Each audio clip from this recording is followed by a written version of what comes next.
Okay, the Sommerton man finally has a name. About a missing, well, not a missing person. A case that was unsolved until very recently that had Australia puzzled. Yeah, this isn't actually a blanket. It's my actual duvet for my bed. The spring should vanish with the rose, that you sweet-scented manuscript should close. The nightingale that in the branches sang, ah, whence and whither flown again, who knows? Ah, love, could thou and I with fate conspire to grasp this sorry scheme of things entire? Hi, Snelson. Would not we shatter it to bits and then remold it nearer to the heart's desire? Ah, moon of my delight, whose know'st no wane, the moon of heaven is rising once again. How oft hereafter rising shall she look through this same garden. Wait, what are these poems? After me in vain. And when thyself with shining foot shall pass among the guest stars scattered on the grass, and in thy joyous errand reach the spot where I made one turn down an empty glass. Oh, cozy. Jesus. On Tuesday of this week, July 26th, headlines around the world declared that the Sommerton man, the unidentified man found dead on an Australian beach in 1948, had finally been identified through DNA evidence. And my inbox exploded. I literally couldn't even count all the links that were sent to me. And I want to thank everybody who reached out and asked me to revisit this. So here's the deal. I was actually considering re-uploading this video anyway, because guess what? It got demonetized. Yeah, YouTube's been pretty bad about that lately. Yeah, apparently one image that we used of the body on the beach was just a bridge too far for YouTube. The irony is it wasn't a real photo. It was an obviously photoshopped recreation. But anyway, for that reason, I was thinking of re-uploading it and taking that photo out so it could be monetized. But now that there's this new information, that's reason to do a whole new video. So this video is a little bit of an attempt to kill two birds with one stone. I'm going to include the original video in its entirety, with the exception of that one photo. And I'm going to include all the new information at the end of it. So if you've already seen the Sommerton Man video and you just want to hear the new stuff, feel free to jump ahead. It won't hurt my feelings. I'll put a timestamps down below so you can, kind of go by the timeline right here, or you can just skip ahead to here. Just go on ahead to here. I would say it, but I'm recording it right now, so I don't know where here is. So. But if you have the time, I would encourage you to watch the entire video. I'm pretty proud of this video. It's a real roller coaster of a story. And I think that the story kind of provides extra context to the new info at the end. So anyway, without any further ado, let's roll that title sequence again and pick up where we left off. When telling a story, begin at the beginning only works in fiction. Good night, everyone that's going to sleep. Story, you get to decide Good night. Nonfiction is different, because there's always something that comes before the beginning. Or, as B.I. Hartshorne once wrote, life is just one darn thing after another. All of that is just a pretentious way of saying that there's no good place to start the story of the Sommerton Man. It's a case with so many twists and turns and false starts that creating a coherent narrative is damn near impossible. But this is where I choose to start. Early in the morning of November 30th, 1948, a train ticket was purchased at the railway station in Adelaide, Australia. It would have taken this passenger to a beach called Henley Beach on the west coast of Adelaide. It's a half-hour trip followed by a short bus ride with some walking involved. Maybe the traveler decided that this trip was too complicated, maybe he missed his train, but for whatever reason, the ticket went unused. And by 7 p.m. he was spotted at a different beach, a 40-minute walk from the bus stop. The name of this beach was Sommerton Beach. And however this mystery traveler wound up on Sommerton Beach, that would be a name that would stick with him for the next 74 years. It was a local jeweler named John Lyons who saw him on the evening of the 30th as he and his wife were strolling on the beach. He was lying on his back, legs crossed, with his head and shoulders popped up against the seawall. According to the Lyons, he seemed to raise his arm and then drop it, like maybe he was trying to wave at them. They assumed he was drunk and sleeping it off, so they just continued on their way. So the next morning, Mr. Lyons decided he was going to go take a swim with some buddies, and on the way, he saw two men with horses standing in that same spot. It took him a second to realize that they were standing over the same drunk man from the night before, kind of checking on him to see if he was okay. Spoiler alert, he was not.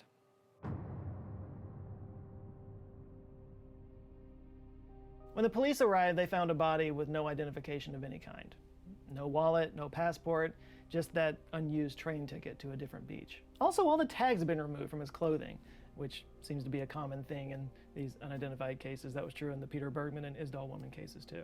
He was decently tall for the time, 5'11", European, with hair the coroner described as ginger but mousy colored. He was thought to be around 40 to 50 years old and well built, particularly his legs. Apparently his calves were noteworthy. They were described as high and well developed, like a woman who wore high heels. This is according to a taxidermist named Paul Lawson, who was brought in to make a cast of the body.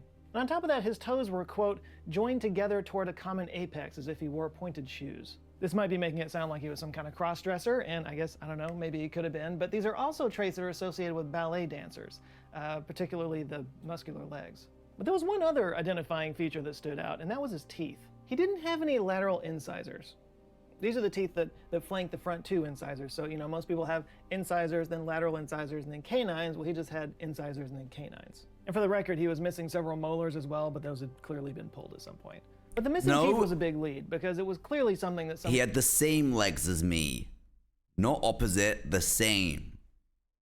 Somebody would recognize or notice in conversation. So, surely somebody out there had a conversation with this guy and noticed his teeth like this. And besides that, it could have also been genetic. So maybe there were family members out there with the same thing. And yet, nobody came forward. The police circulated his photo far and wide, and they checked his fingerprints against everything in Australia and New Zealand.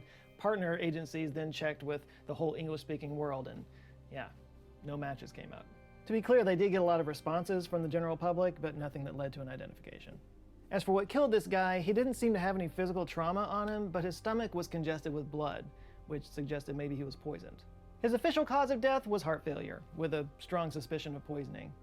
And they say you can definitely see why people theorize that he was like a spy or something, because he had like a briefcase with nothing in it, labels cut out of his clothes, he doesn't match any of the records in Australia or any European country or whatever, and is there room for another under that blankie is fucking insane, King Nick, man.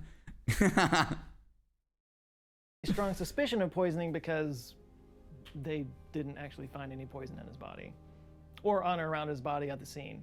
3 top experts worked together to figure it out, and they were able to rule out most poisons. The only one that really stuck was a glucoside poison. And obviously the fact that he was poisoned, so they were I guess that's quite, it kind of looks like it could be a spy again. Digitalis. But this had its issues too, because for the dose to be so small that they couldn't detect it, it would have taken way too long to kill him, and a large dose would have been easily detectable. There also wasn't any vomit at the scene, and vomiting is a symptom of glucoside overdose. The coroner, Thomas Cleland was his name, he got around that by suggesting that maybe he got poisoned way earlier and before he went to the beach. Another symptom of glucoside poisoning is convulsions, and this might possibly explain the arm raise that the lions saw when they walked by. So they walked by at 7 p.m. The coroner put his time of death at around 2 a.m., which gives the poison about 7 hours or so to have killed him, which might be enough time for an untraceably small dose to be lethal. So the glucoside poison theory isn't perfect, but it's somewhat plausible. Still doesn't answer the question of why, though. Did he do it himself? Was he murdered? The case kind of hit a dead end at that point. Until 6 weeks later. The suitcase. The police caught a break with the staff of the Adelaide railway station when they presented the police with a suitcase. It had been in the cloakroom since November 30th, the day that the Sommerton man's train ticket was purchased. Unfortunately, nobody could remember the guy who dropped it off, but there were some clues that tied it back to the Sommerton man. Like the clothes. They had their tags removed as well. And they were repaired with a distinctly colored orange thread that matched the same thread that was used on repairs on the Sommerton man's clothes. There was one clue that looked pretty promising. Some of the clothes had the name T. Keane on them. But nobody with that name was reported missing, and there was reason to believe that these clothes had been purchased secondhand. Yeah, the police actually brought a tailor in to give an expert opinion on it, and he said that some of the stitching in a coat was done by a machine that's only used in America. So he was either some kind of world traveler or he bought it secondhand. Another interesting thing was a stenciling kit.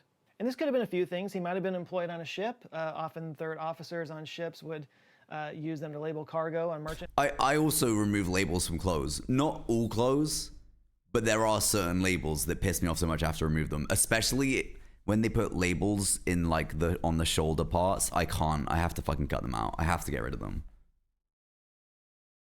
I think that suggests, I don't know if it was less usual to remove them 70 years ago though. vessels. They also thought he could have been making art or decorative cards with it. There were envelopes and airmail stickers in there as well. So he was a guy with a unique set of teeth that may have been a ballet dancer or a sailor or an artist who made cards for friends. None of this actually helped to identify him, and once again, the case hit a brick wall. And then a couple months later, 5 months or so after his body was discovered, a new clue emerged. A clue that became such an integral part of the case that it gave the case a whole new name. A professor of pathology at Adelaide University named John Cleveland, who just happened to be the coroner's cousin, was examining the personal effects, and he found something that nobody had ever found before. A tiny hidden pocket in the trousers. And inside this pocket was a small slip of paper, and written on that paper in printed font were the words Tamum Shud. Tamum Shud is a Persian term that can be translated as full up or fed up, or it is the end. Those are the last two words of a 900-year-old book of Persian poetry called the Rubaiyat of Omar Khayyam. Yet finding a note that says the end in the pocket of a dead guy... I wish, like, okay, I don't wish something like this happened to me, but I wish if something like this did happen to me, it would be like this shrouded in mystery too, but it just wouldn't. There'd be no mystery, man. Like, why has this guy got all this, why has he got that thing? Does not feel coincidental. 80 years ago. A suicide note? Or a message from a murderer? Maybe it was a message from a hitman to his employer saying that the job was done. Or maybe this was a warning. You know, maybe the Sommerton man was in a line of work that could get you killed, and this was a threat to others like him. Like, was he a spy? Or a mobster? Somewhere out there was a copy of the Rubaiyat with the last two words torn out of it. And if they could find that book, it might provide some answers. And a few months later in July... just start sewing and, like, putting secret pockets in all your clothes. Found it. With, like, little notes from all the books around your house. Wait, they found the book with the missing bit of paper. A businessman from Adelaide had read about the book in a newspaper and came forward with it, saying that he'd found it in the back of his car when he was visiting with his brother-in-law. They were parked on Jetty Road, about a half-hour walk from Somerton Beach. And Jetty Road is a popular shopping destination, and it was a warm day, so they were out shopping, and they left the windows down while they were shopping. And apparently, somebody just tossed it in the back seat. See, now some puzzle pieces are starting to come together. The Sommerton man, or maybe the person who killed him, was walking toward the beach with this book in their hands. They tear out this last little page, and they just kind of casually toss it in a car as they pass by. But Except, why? of course, there's a wrinkle in this. Because they found that book in their back seat on November 20th, 10 whole days before the Sommerton man died. And they were sure about that because they were there to see an air show, which was on the 20th. So, what? Did he wait 10 days to kill himself? Did the murderer wait 10 days? Did he stay there for 10 days? Because no hotel staff anywhere in the area recalled seeing him. Koji. Yeah, and the Peter... Hello? Hello? Why have you just put Koji? Bergman and Isdall woman cases, there were multiple I feel like I'm being told off. Maybe he was from Adelaide and just came in for a day 10 days earlier to sort of scope the place out and didn't stay in a hotel? But maybe the biggest question is, why toss it in the back of someone's car? Why not just throw it in a trash can? Unless there's something in that book that you want someone to find. Turns out there was something interesting in this book. There was some handwriting inside the back cover. It was hard to see with the naked eye, but it showed up under UV light. What they found was 2 phone numbers and an indecipherable code. Like, what the fuck is all this? They found this through UV light and an indecipherable code. Of course there was. The first number went to a random business that didn't have anything useful. They didn't know anything about the guy. But the second one went to a nurse named Jo. Do you want to know the worst thing, chat? If I could imagine what I look like on camera right now, after streaming for like 14 hours on 4 hours sleep, and I haven't even taken a break today, this is actually what I feel like I look like on my camera right now. I feel like I feel like that's what I look like on cam right now. Genuinely. Like, eyes just looking in different directions because I'm so tired.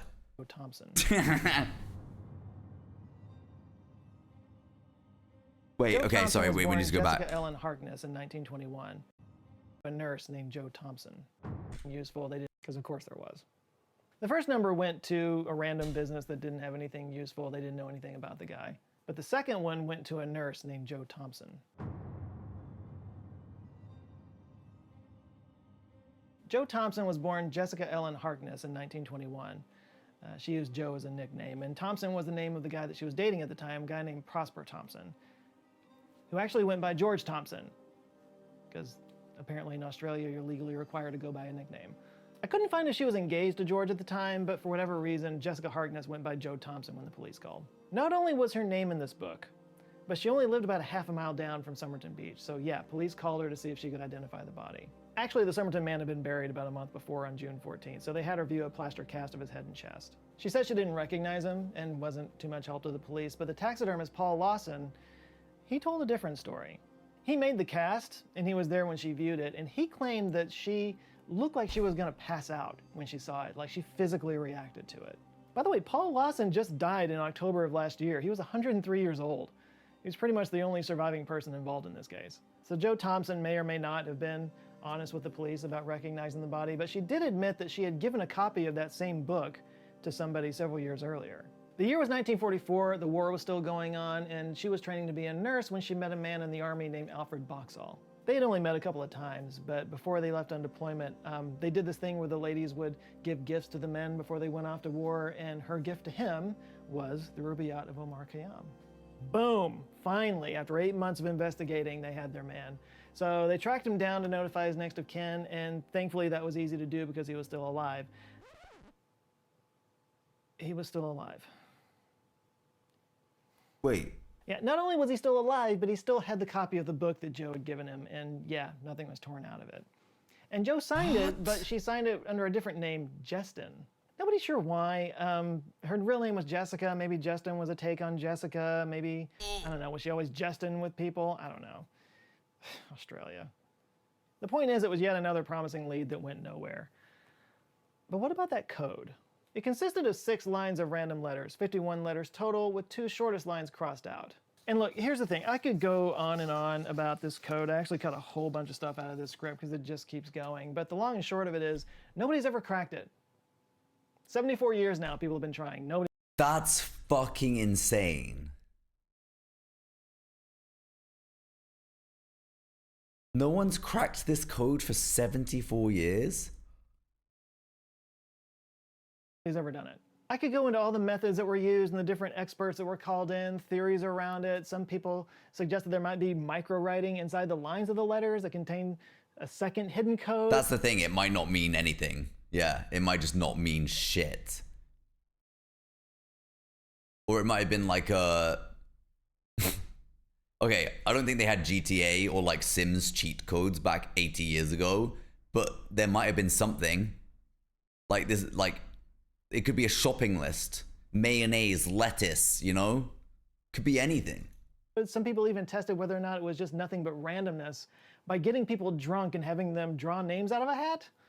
I'll put links down below if you think you can solve it, really have at it. But long story short, for whatever reason, there is an uncrackable code at the back of this book. So here come the spy theories.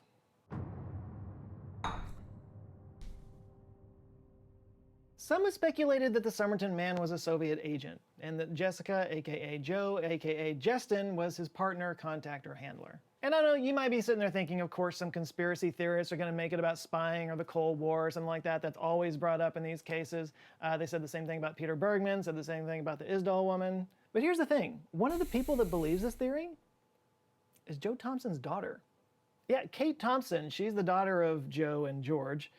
She thinks her mother was a Soviet spy.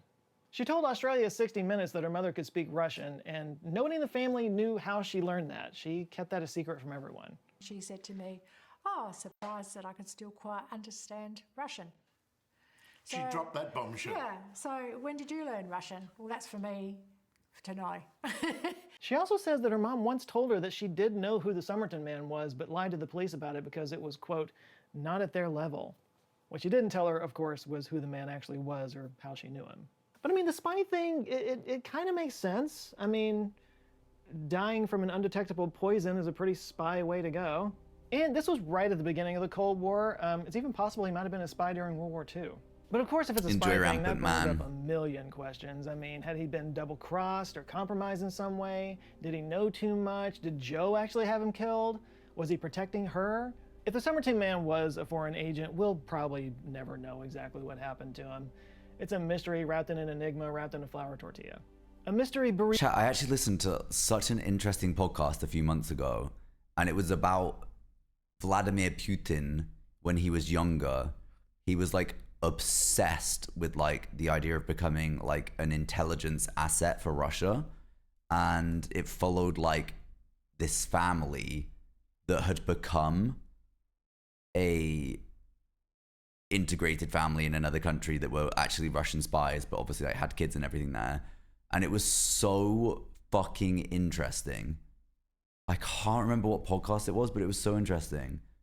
And it just like talked about how much Putin really wanted to work for like the agency to become a spy for Russia and gather intel. It was so interesting. But there is one more theory. It's a pretty compelling one. Wait, I think the Argentinians. Wait, I think that's what it was. I think that's what it was. I'm pretty sure that's what it was. It's also one of the saddest. It was like, I'm so tired that I'm explaining it really badly, but it was so fucking interesting. It's a theory put forth by Adelaide University professor Derek Abbott, who's been kind of obsessed with this case going all the way back to the 90s. He wanted to focus on the genetic abnormalities in the Sommerton man case, like the missing teeth. No, I haven't seen the show The Americans. That only shows up in 2.1%. Is it similar?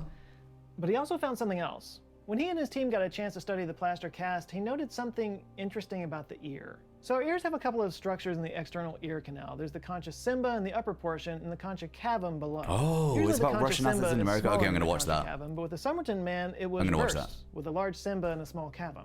That's a small thing, probably not something. Wait, I'm actually really interested about what this is about the ear. About the ear. So our ears have a couple of structures in the external ear canal. There's the concha cymba in the upper portion and the concha cavum below. Usually the concha cymba is smaller than the concha cavum, but with the Sommerton man, it was reversed, with a large cymba and a small cavum.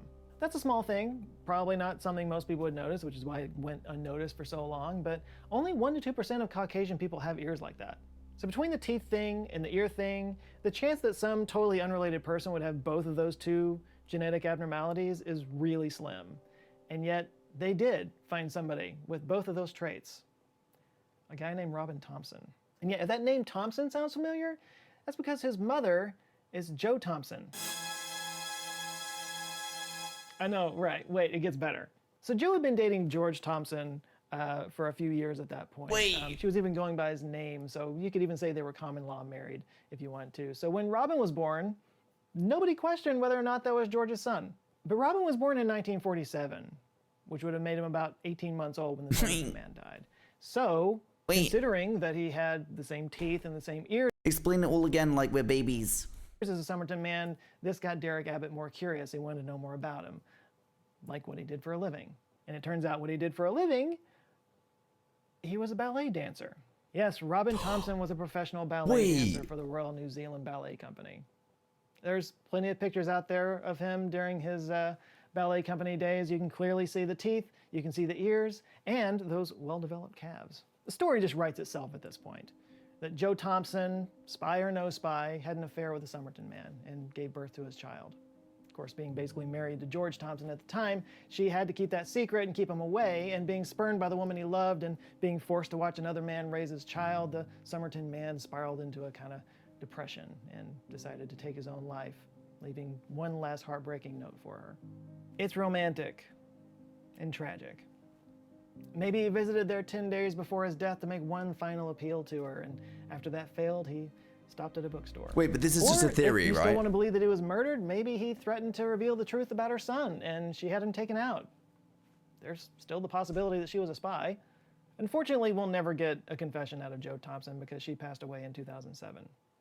But fortunately, Professor Abbott had seen some episodes of Maury Povich, so he knew that a DNA test would clear this whole thing up. So he tried to contact Robin to see if he could get a DNA sample from him, but Robin had died literally 2 months before that. No. And was cremated. Why did he say cremated like that?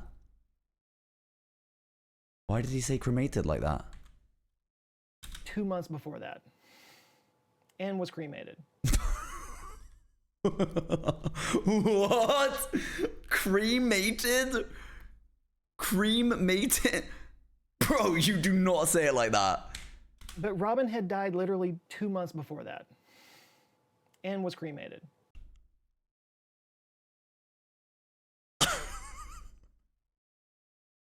You do not say it like that. Cremated.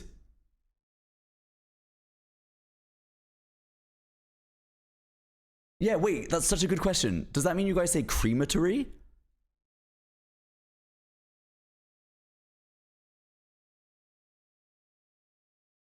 That doesn't sound like a real word. Like that actually, when he said that, I was like, he's just butchered that. He's just said cream. But Robin had died literally 2 months before that and was cremated. Wait, crematorium. You say crematorium. The crematorium. Do you hear yourselves? You say crematorium. There's no fucking way. Crematorium. Cremated. Crematorium. It's not spelled cream. Died literally 2 months before that. Like, this is one of my favorite things I've ever heard about American pronunciation in my life. This is unbelievable. And was cremated. Like, that sounds like a joke. He was cremated. Like, what the fuck are you saying? By the way, it's a pretty good argument for not being cremated. You never know when your body There's no way. might be needed to solve a 70-year-old mystery. This, I'm sure, was a huge disappointment to Professor Abbott, but he did have one more possible option. I'm writing it in my fucking will and death note. If I die, do not let an American say that I was cremated. Only British pronunciation is allowed if I get cremated. Robin had a daughter. Her name is Rachel Egan. She's the daughter of Roma Egan, who was also part of the Royal New Zealand Cremated. Robin, lots of R's there. But somewhere along the way, they had a daughter, and for unknown reasons, they decided to give her up for adoption. So when Professor Abbott reached out to her about I this, can't concentrate on the video anymore. I'm in pure shock. I've never heard that in my life. with Robin, lots of R's there, Egan. Robin had a daughter. Her name is Rachel Egan. She's the daughter of Roma Egan, who was also part of the Royal New Zealand Ballet Company with Robin. Lots of R's there. But somewhere along the way, they had a daughter, and for unknown reasons, they decided to give her up for adoption. So when Professor Abbott reached out to her about this, she was eager to find out more about her family and her potential grandfather. So yeah, she agreed to participate. The only problem was that the only DNA they had from the Sommerton man was some hair follicle DNA from the plaster cast. So God, that's not scary. much to work with, but they gave it a shot. The results, just like everything in this case, just brought up more questions. Like, nothing was found that specifically tied her to the Sommerton man, but there were some markers that tied her to George Thompson. So does that kill the whole theory? Was George Thompson Robin's father the whole time? Maybe, maybe not. It was a small sample, and DNA analysis is far more complicated than what you see on TV. And it's possible that she might have been related to George Thompson through some other circuitous means. I mean, Nah, shut up. You say cremation. You say cremation. Cremation. Cremation. No, you fucking don't. Do you guys hear yourselves? Go and look in the mirror and say that. Do you hear yourselves? I was actually over it, and then I just saw in chat Mr. Recife said, did you say cremation as well? Cremation. Cremation. Cremation. Cremation. apparently she was also related to Thomas Jefferson. Or maybe... What? Maybe, maybe not. What's up, it was a small sample, and Nation? DNA analysis is far more complicated than what you see on TV. And it's possible that she might have been related to George Thompson through some other circuitous means. I mean, apparently she was also related to Thomas Jefferson. Or maybe Thomas Jefferson killed the Sommerton... No, that wouldn't work. To be sure, they needed a better DNA sample, which the only way to get that is if they exhume the body.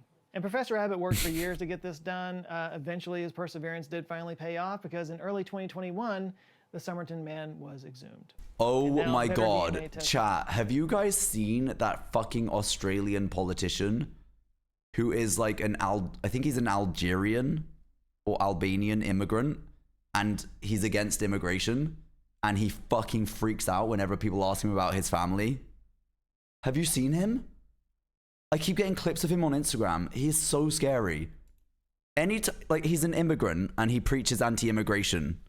And every time people ask him about his family, and the fact that his family are, you know, immigrants, he fucking flips. He fucking flips. It's like, it's incredible to watch. It's incredible.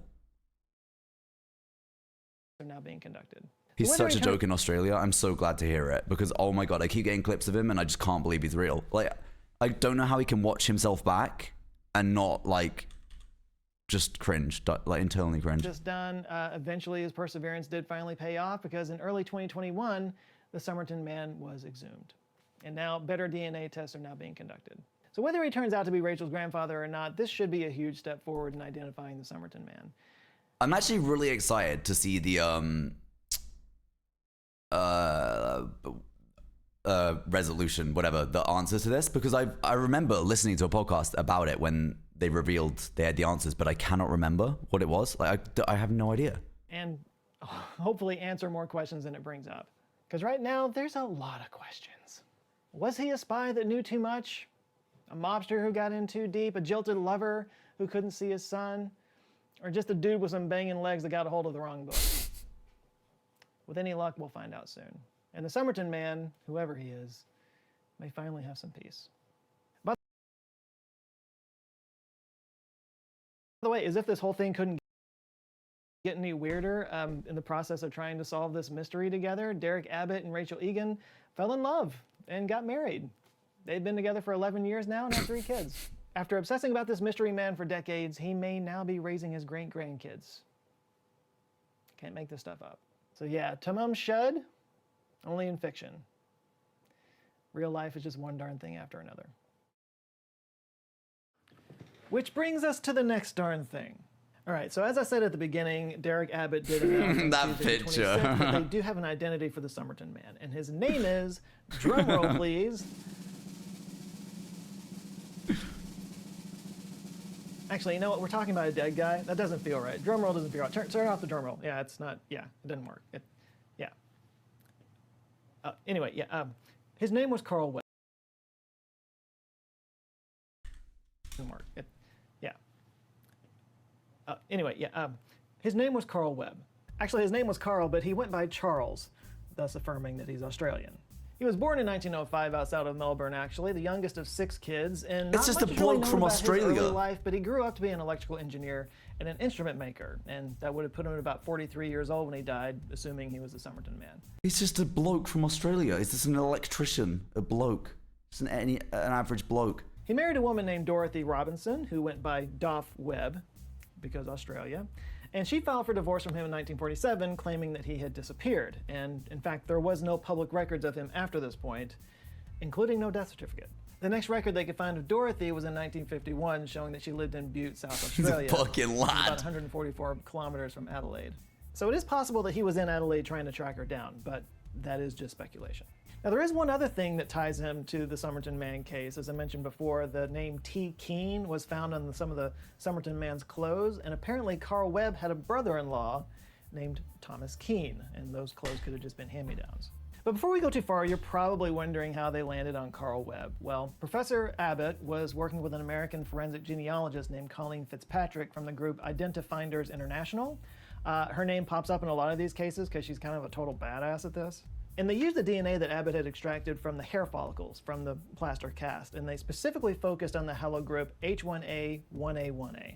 Yeah, this is important to note. They did exhume the body, but as far as I could tell from the articles I read anyway, this has nothing to do with any tests that might have been done on the body itself. This is only from the hair follicles, so I'm going to assume that further tests on the body will be needed to, verify all this. Anyway, they ran all these tests against a genealogical database and found a living descendant that would have been Webb's first cousin 3 times removed on his mother's side. So from there, they kind of constructed a family tree that started with 4,000 names.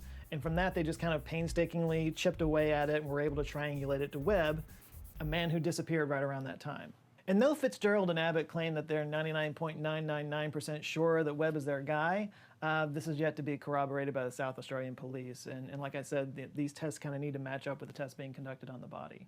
And by the way, just in case you're wondering, they have not been able to find any photos so far of Carl Webb to sort of verify in that way. But like any good mystery, this kind of raises more questions than it answers. Like, what happened when he disappeared in 1947? Where was he for those 18 months between the divorce and his death?